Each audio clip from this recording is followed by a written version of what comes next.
Hi guys, welcome to my channel. For today's video, dito naman po tayo sa Banggandang Baras. Dito po ay tingnan po natin yung bago nilang tourist attraction dito sa Baras. Let's go guys, pasukin po natin. So yan po, dire-diretso lang po tayo. So malapit po siya sa simbahan ng Baras. So pagka po kung nagsimba kayo sa Baras, pwede po kayo magtanong doon sa tricycle. Ituturo po nila yung way. So dire-diretso lang po pala dito sa loob. So ito na po siya pagdating sa dulo.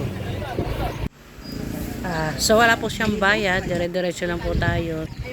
So meron po daw bangka dito, pwede niyo pong arkilahin. So siya po ay 150 po pagka arkilahin niyo ng buo. So 30 pesos po per head pagka gusto niyo sumakay. So 5 lang po daw ang capacity ng bangka nila. So itry po namin na sumakay ng kukunin po namin yung isang bangka ng 150 para po matrial po nating magbangka dito sa lugar na to.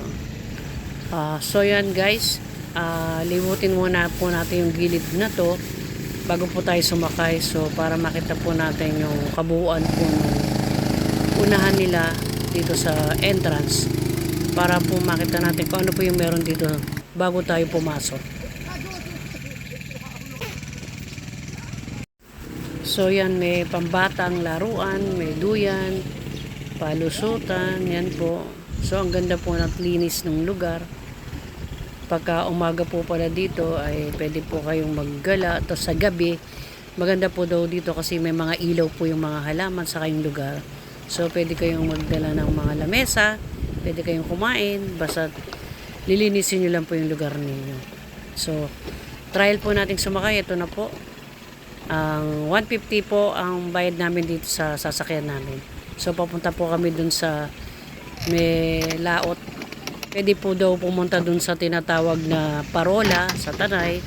At pwede rin kayong pumunta dun sa Manantila. So try lang po natin dito sa medyo malapit kasi siyempre medyo malayo na po, sa baka malalim po yung tubig. So try na po natin guys.